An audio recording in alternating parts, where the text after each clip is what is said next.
What's going on? I'm your oh so glorious and beloved MaceValor, and I've been waiting to do this for a while. I've been telling myself I should do this for a while, and now I'm finally doing it. I wanted to throw my hat, my beanie, in the ring, as it were, to the whole TCAP community, the whole predator commentary stuff. And I was inspired by Dave's Lemonade, who's super thorough, so totally dope. And then Fast Eddie, he's hilarious and very witty and smart.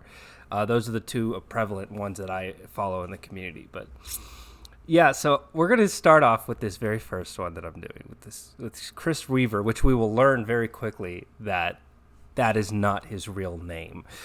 But it's short, it's sweet, and Chris does Chris Hansen, the host of To Catch a Predator, he does a few things in it that are just perfect templates for the rest of like the show of kind of how the interview process goes. So for those of you that are uninclined or just do not know about the phenomenon that To Catch a Predator was, so it's basically guys that would go online and try to solicit sex from minors, right? And the cool thing about that show is it kind of brought a lot of these things to light. And at the time of when it came out, the internet being as wide open and as widespread as it was still relatively within its infancy. Okay, you had a lot of guys, girls, whatever, people using the internet and going on these chat rooms and stuff. And kids, have access to internet. And the thing is, children are very, very quick to adapt to technology. So for the time frame, back when this was first released, kids were very, very with it. I mean, I remember being like young, like 11, 12, 13, and being able to get just right with it with technology. But the generation before us, this was technology that was developed and progressed well into their adulthood. So by the time it became this rising prevalent thing in society, they just had like this social disconnect, And so it was these kinds of things happening was like shocking to a lot of people. And some people are quicker to adapt and used it for nefarious means, and that's where we get these predators from. And so the awesome thing about this show is it kind of really pushed to the forefront, to the light of, hey, there are some nefarious people out there. And instead of just telling you about it and fear-mongering, we're gonna give you a real-world example. And that's what this show did. That was so wonderful. And the fact that Chris Hansen himself is just chef's kiss, baby. He just throws it over to the top. Like, he is like the perfect person to sit down and talk with these people. And Fast Eddie talks about it a lot in his videos when he talks about Chris Hansen, about this commanding presence and this charisma. And then he's like an authoritative figure with these guys. And anyway, so this first dude that we're going to take a look at, he's 25 years old. What was it, 13? I think the girl is that he's coming to see. These guys deserve every fucking bit of criticism, all right? They decided to do this fucked up shit, right? Which is the attempt to commit a crime, which is in and of itself committing a crime, which a lot of these guys just don't get. It's like, well, I didn't do anything. It's like, by instigating in the conversation alone, you did something. By showing up, you did something. So the evidence of you saying what you were going to do, then the proof of you physically showing up to that location, in your mind, with the context being that according to the chat and the phone calls, that's what you being there was going to result in, that in and of itself is the attempt to commit the crime, which is all the evidence within the chat. But a lot of these guys just don't fucking get it. And very early on when this show first came out, like guys knew that there could be the possibility that there could be like a setup or a sting or whatever, but not national news level. That really cranked this whole thing up, right? And it got to the point where the show was so prevalent that guys would come in and be like, "Oh fuck, there he is. There's Chris Hansen walking in. I'm fucked," right? Like they knew it because it was a phenomenon. And it's just, so Dave talks about this a lot. So right before I press play, this whole threshold thing, right? So there's the threshold of where they come into the room, right? And like crossing the threshold of the doorway is it's a big, bold move for a lot of these guys. And a lot of these guys are pretty brazen. Like, they just give no fucks. Like, they're willing to go in willy-nilly. Kind of like this guy. So it's kind of, the way this video is cut, I'm sorry for the quality. It's older video anyway. That's cut to where we don't see him walking up. I don't think this actually made it into an episode.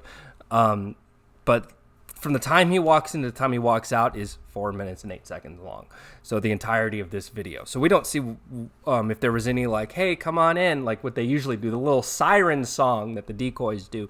Like, oh, hi, come in. There's some cookies. Oh, I need to go put laundry away. Oh, I just whacked my foot on the banister. Right? But so we don't get to see any of that. But here's how this dude enters the room. Hello?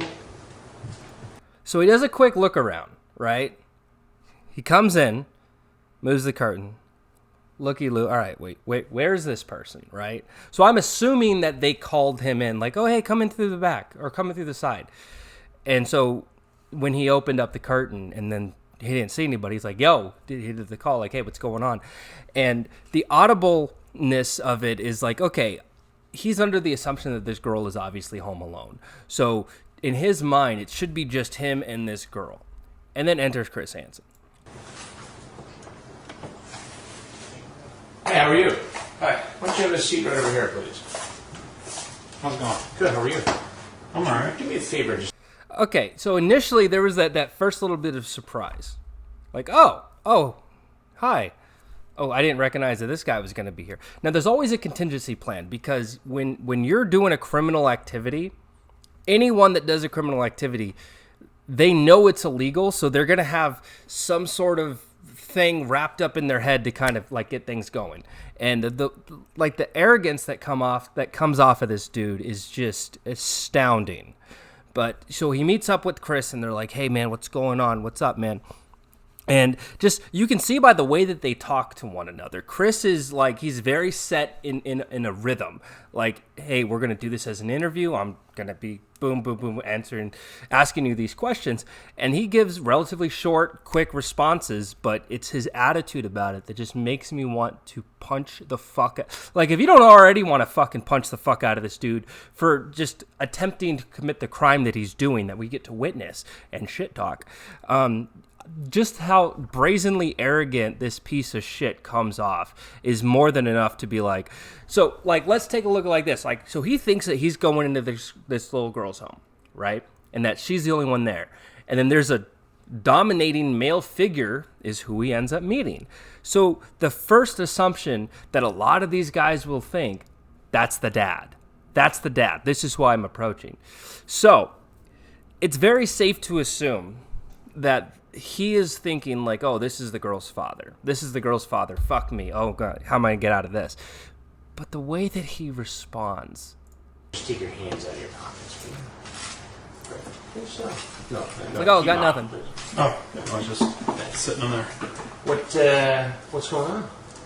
Not a whole lot. Yeah? Who are you here to see? I was talking to some girl on the internet. Really? Yeah, so, okay. So he's like, say, hey, what's going on? Oh, not a whole lot. So he's giving the shortest answers that he possibly can. So obviously when Chris asks, hey, what's going on? It's in the implied connotation of that question is, what the fuck are you doing here? You know? But his immediate response is like, oh, not a lot. Like, as if like, oh, they're just like, they met at a coffee shop and like, oh, hey man, what's going on? It's like, oh, not a lot. Like, I don't really want to talk to you. Like, that's kind of how it comes off. You know, like when you're in a position, in a situation like this, anyone, they're instantly going to be like on the defensive, but there's a laxness about him and an arrogance as if like, well, all right, well, this isn't what it was all meant up to be. Now looking back, like, I don't know why he just didn't get up and leave from the get-go. Like, I don't even know why he bothered to stay. Probably to cover his tracks. Like, okay, well, I'm already found out. I might as well sit through this uncomfortable moment and, like, try to be like, oh, well, you know? She asked me to come over. Really? Yeah. And what's that girl's name?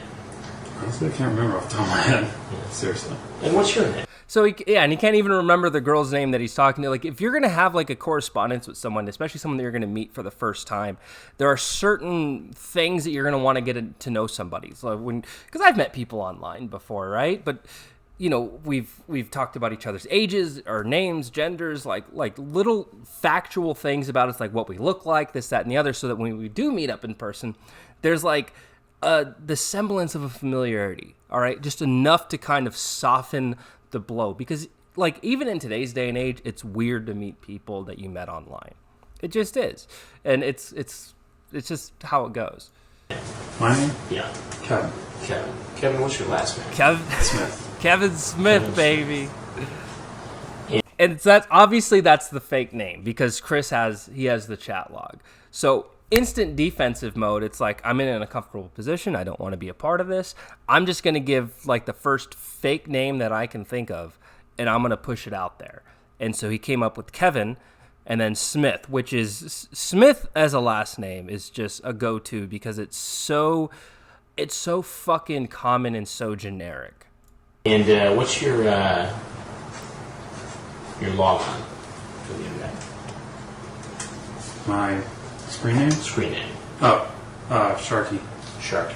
Okay, so I don't know too much about the ins and outs of this predator, so I don't know if that is actually his username. Sometimes what they'll do is they won't assume that this person has seen the chat log. Like they come in with the assumption that there's not a whole fucking production crew behind this entire endeavor. So like they'll give off the truth. Like, oh, this is my username. Oh, okay, well on the chat log right here with your username, you know, but so I don't know, like he's already lied about his actual name. So that would just make me assume that he would also instinctively lie about the you know, his login name for Yahoo Chat or whatever the hell he was using. And how old are you, Kevin? 25. Fucking 25. And the girl you were talking to, how old did she say she was? She told me she's 18. I was told 18, dude. I was told 18, dude. All right, so this is where the arrogance really starts to come off, and this is what makes this man so fucking punchable. Is that he's like, oh, she told me 18. And then obviously he looks at Chris, and we don't get to see Chris's facial reaction from this shot, but I'm assuming it was like a stare of disbelief. And so to reemphasize, like, hey, not my fault, not my problem. She told me 18. And then to call him dude. So that's another thing about this guy. So when you have, like, he definitely has to have the assumption that this is the girl's father. So you're meeting this girl under the assumption of meeting this girl's father instead of the girl that you were initially trying to meet, and you meet her father, and then you refer to him as dude, which dude is something like you refer to as a buddy or a friend or someone. It's like a term of endearment. But in the social interaction between two opposing forces like this, where you have Chris Hansen versus this stranger that has wandered into the house, and this, I'm trying to get it from this guy's perspective. So from his perspective, it has to, in this moment, this has to be a father figure. This has to be a commanding male lead of this home, right? The head of the household, as it was. And his instinctual way to talk to this individual is to call him dude. That in and of itself is extremely disrespectful. Dude. Sir. He's like, sir. You know, so like the mannerisms of how he like flips his body around, does the half-hearted chuckle, which it's like okay, yeah, whatever, and then says sir, which is like fuck you. Like that's the way that it comes off. And remember, like the way I'm trying to assess these guys and break down this situation is I'm trying to get into their heads, right? And so in his position, this is a commanding member, head of household that he's talking to. He's being short, he's being abrupt, he's being arrogant, he's being disrespectful, he's calling him dude. And then when Chris is like, dude, like whoa, really? Like that's how you're gonna talk to me? And he's like, huh, sir, huh, fuck you. Yeah, fuck this prick, dude. You know, the problem, Kevin, is that I've got the transcript, and I've taken a look at the transcript, and I have the transcript right in front of me. Okay, so this is the moment that he knows, okay, there must be something up. Because you had Chris, and then you had another person, another element, probably Dale, walk in and set down the chat log. So he knows that, okay, we got Chris Hansen here, and there's another individual, and they've come prepared with the chat log. What is going on here? That's cool. And he says it's cool. Yeah, fuck it. But you can, all right, so in an instant, the moment that he saw another individual come into the room and set that down, and Chris informed him, well, we have the chat log right here. That's cool. You see it in his eyes. You see it on his face. This sunken expression where he's just like in this moment, I guarantee you, his heart dropped. His heart was like, oh, shit, right? This is the moment, and this guy feels it. He feels it. Like, it is known for a fact that this is something far worse. This entire situation is far worse than anything that he imagined even 30 seconds ago. And then there's that stare. So now what he's doing is he's waiting. He's like, oh, shit. And there's a pause. And Chris isn't saying something. He's doing the thing that he does. He's looking through the chat. Okay, which little nugget am I going to throw out there? Right? What am I going to put out there? Let me take a look real quick. What's a really good snippet? Right? And it's usually the first go-to thing is confirmation of age. And that's something that I like that Chris does, is that he has a very thorough checklist of questions that he asks in an interview. So he wants to know who this person is, why they're in the house, who are they talking to? What's their name? And it kind of goes through. He asks them, like, where do they work? Like, do they live in the area? Kind of like, all right, so what it does is it humanizes the entirety of it all. Because if Chris wasn't such an effective interviewer, then this show would not have been as popular as it was. But by being thorough, by asking, like, direct questions, and when the Predator gives some line of bullshit and Chris has no problem doing, like, a confrontation, that's what really made everyone in America when the show aired like, holy shit. Because the more layers, the more details about these predators that are given, they are then humanized. And I'm not saying humanized in a way to like, oh, we should sympathize and feel bad for these poor sacks of shit. No. What it does is it's like, these are real human beings that could be anyone from any walk of life. Carrie is the girl's name who you were talking to. Okay, sure.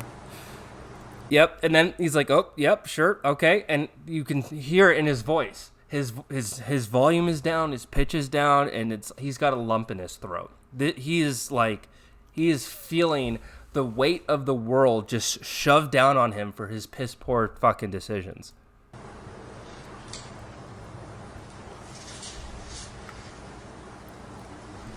You jumped right into this thing within 7 minutes.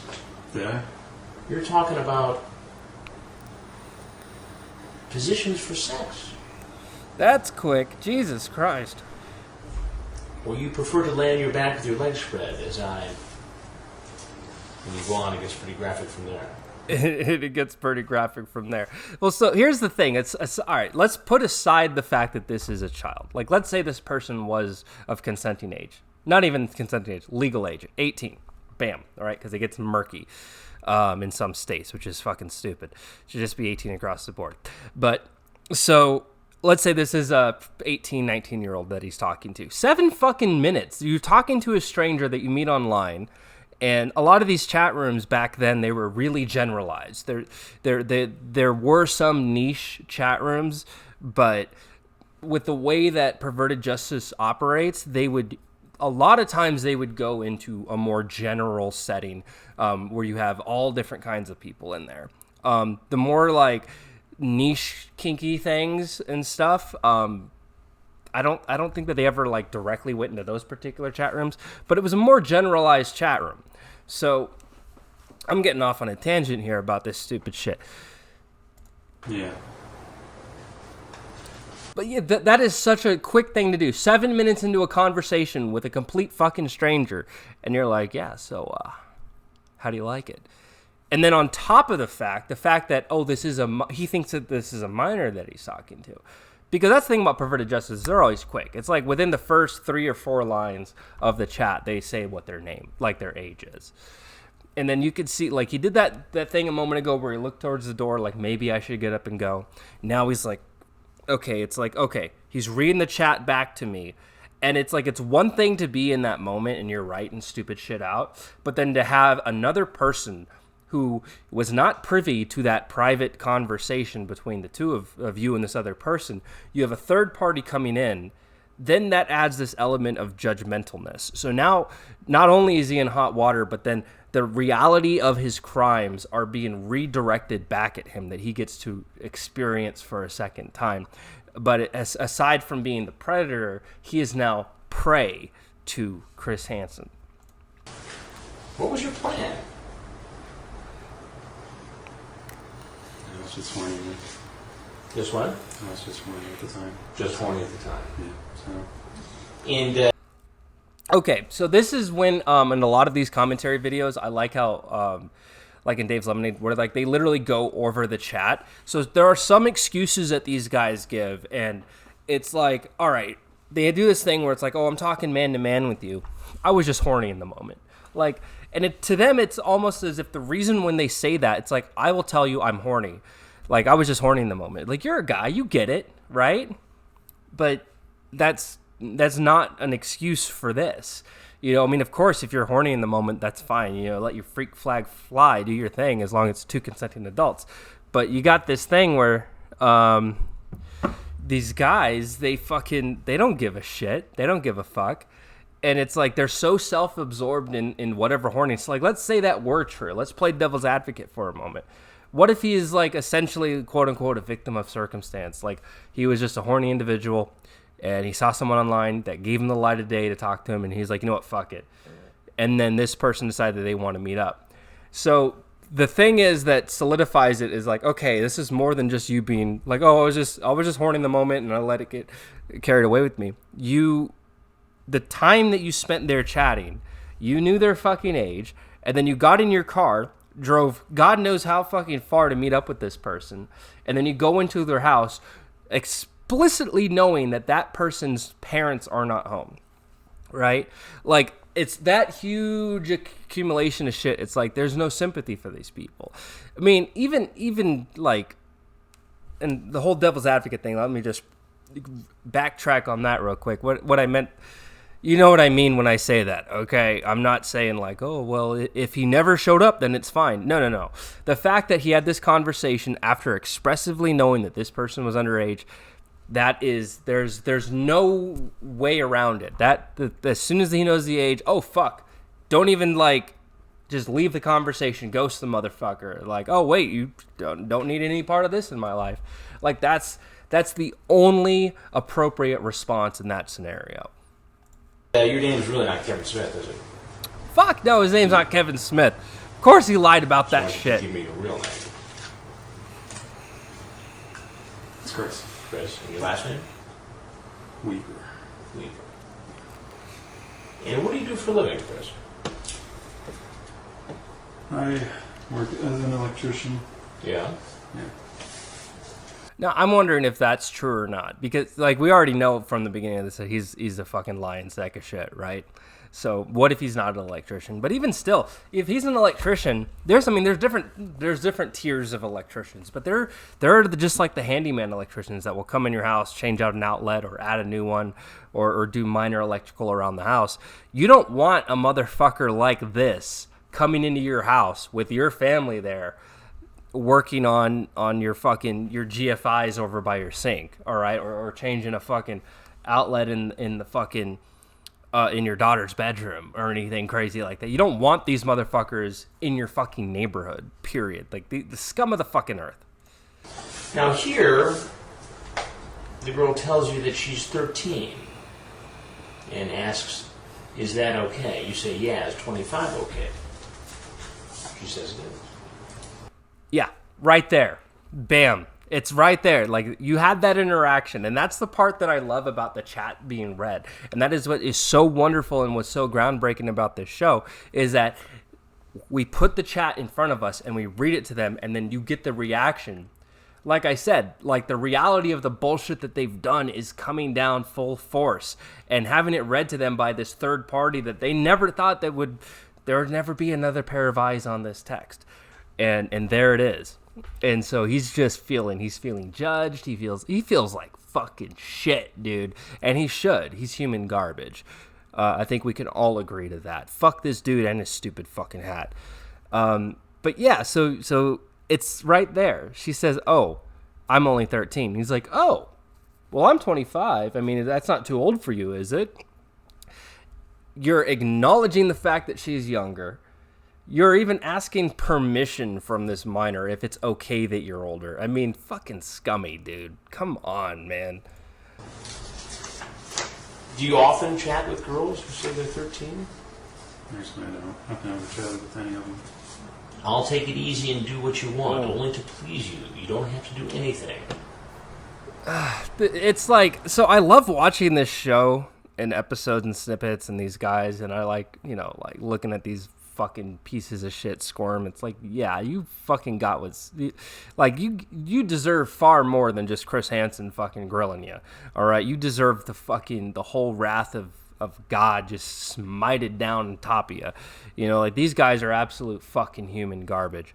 But it's like, I love seeing that. Like, I love seeing these guys squirm.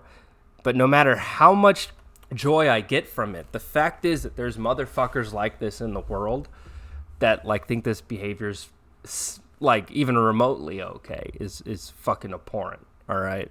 I mean, this dude, he's just such ass. He is such fucking ass. He's such a piece of shit. I hearing that stuff is rough. Like, no joke. Like, hearing, like, it, because when you visualize it in your mind that's what he's thinking he's talking to, and thank God it's a decoy. Thank God, because obviously, if Chris wasn't there, he was going to do whatever. Like, this arrogant piece of shit doesn't give a fuck, man. And this is when, like, the nerves are a bit much. Well, you're to make that I made a mistake, and thank God nothing's come of it, and apologize for anything. You ask, have you had sex yet? Okay, yeah. So no guy should ever ask, no person should ever ask a minor, oh my God, ever ask a minor if they've ever had sex before. There's not a single situation, and even Fast Eddie brought this up in one of his videos. No one should ever ask a minor if they're sexually active. Now, the only exceptions, and this is just like what Fast Eddie said, if it's like a very strict medical scenario, sure, I guess. But if it's like your parents, because like me, myself as a parent, I would like to know if my kids are sexually active. I've got 3 fucking boys, all right? So I kind of, that's a conversation that parents, you want to have that openness with your kid and be able to, like, have them come to you when they're prepared to become sexually active. It's part of growing up and shit, right? Like, I had to talk and shit with my dad, which was awkward as fuck, but we still had it. It's all part of growing up, right? Some strange motherfucker on the other on miles away on the other side of his screen, like, oh my God, this, I'm gonna get off on this, like. This scum of the earth. This is why we don't like these fucking people, because it's like unanimously agreed in society that shit is not fucking cool. But this is the part of the video where it's like, he's like, fuck, I'm kind of tired of this. But then he says, I'm just glad that nothing ever came from it.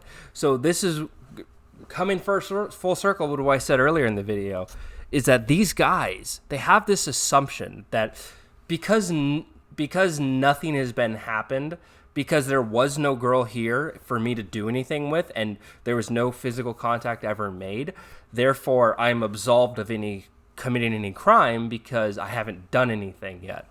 And the ignorance that they have is that they don't realize that an attempt to commit a crime is a crime. And they think like, well, and that's another reason why a lot of these guys, they have this false assumption. So they're somewhat comfortable talking to Chris because they think that, oh, I'm just going to get off the hook. Oh, just some angry dad. Fuck it, whatever. I'll just blow through this uncomfortable situation in my life, go out in the car, drive off, and have a smoke, right? And the world will keep on turning, and I'll try this shit another time, right? And it's so fucking gross, man. She says, once. How was it? It hurt a little bit, but it was kind of nice. You ask about the physician. Yeah. Fucking gross, dude. I'm sorry, what's your name? My name? Yeah. It's like, all right, I'm sorry, what's your name? It's like he's at the point where it's like, okay, I need to know what the fuck is going on. And I think that the production crew kind of fucked up here, because as soon as, like, usually, like, there's like a rehearsal thing, like, when Chris says his name and who he's with, that's when the cameras come out. But because usually it goes, well, I got to tell you something. I'm Chris Hansen with Dateline NBC, and we're doing a story on adults trying to meet kids for sex. Like, he usually has like that line. But this guy, he asked Chris, like, okay, I'm kind of done with everything. I'm at a point where I'm extremely uncomfortable with this entire scenario. So, yeah. Who are you exactly? And the moment Chris says his name, the camera guys come out instead of giving that little bit of a pause for Chris to really announce the full title of everything. And when he does that, it really hits it. Like, those are the best, like, reveals. Like, when he's able to give the full, like, rehearsed line to the guy, then the cameras come out. Because then it's like, there's that moment that while Chris is talking to where they can, like, get that information in their brain, and then it's like, you're this person with Dateline NBC, and you're doing an investigative report, and then the cameras come out, and you're like, fuck, right? My name's Chris as well. Seriously? Coincidence. Oh, okay. Look, I was just horny and ooh. Chris, there's something you need to... Oh, sorry about that. Yeah, you see that? He's like, whoa, I'm fucking out of here. Like, the moment he sees the cameras. And then Chris is like, oh, wait, hold on. I got to let you know the thing. Oh, okay. Look, I was just... That reaction. Ooh. Whoa. Chris, there's something you need to know.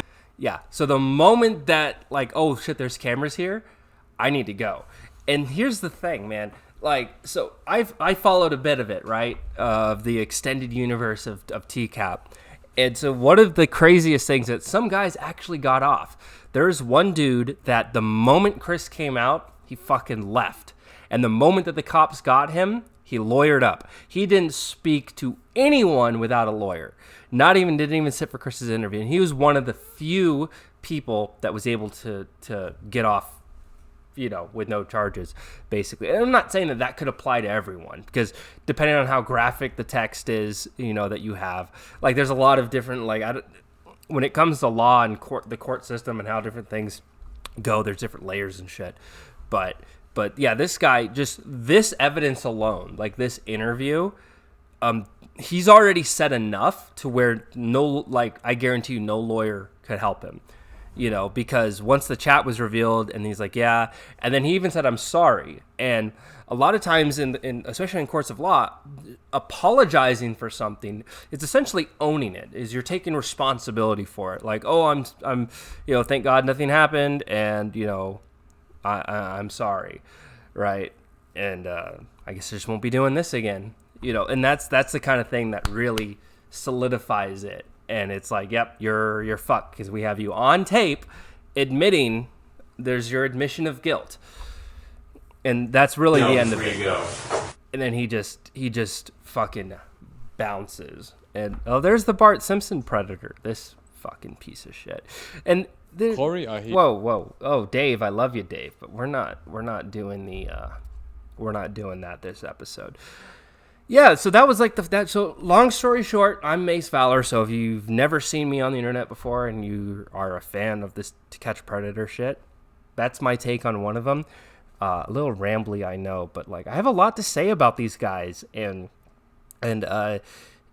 for the longest time, I like that haven't made any videos on it because it's like, well, what can I add to the community? So kind of my angle is like, well, what is going through these guys' heads, And the thing I really didn't like about that guy is just how of a pompous ass he was. But but that's the thing though. The moment that he realized that there was more people there than Chris, when there was another person that came out, laid down the chat, it's ironclad. And I think in that moment he kind of knew how fucked he really was. Just he didn't really know the severity of it. And a lot of times these guys, they do have an assumption, especially with the way Chris dresses, that this might be law enforcement. So, they have a particular reaction and they try to navigate it. And, a lot of things that make a really shitty criminal is they try to defend themselves to a cop. That's not your job. Here's the thing, man. Fuck these guys. These guys are predator pieces of shit, right? But a very good old sage piece of advice is shut up, shut up, shut up. Don't talk to the cops. And, these guys, like, when they're put in these situations and they feel like, in their mind, like, nothing's happened yet. So I have a little bit of wiggle room to kind of, like, ease my way out of this. And that's why it was so easy for Chris to get a lot of these interviews. And especially, the cameras aren't right in their face the moment they come in. There's that reveal, that element to it. It's so great. But yeah, anyway, so I'm going to be doing quite a few more of these. Leave some comments down below if there's any noteworthy predators you think that I should do some sort of commentary on, or if you enjoy this type of content, please let me know. I relish content or comments. It helps me as a content creator. And yeah, as always, I'm real so glorious and beloved MaceValor, signing off.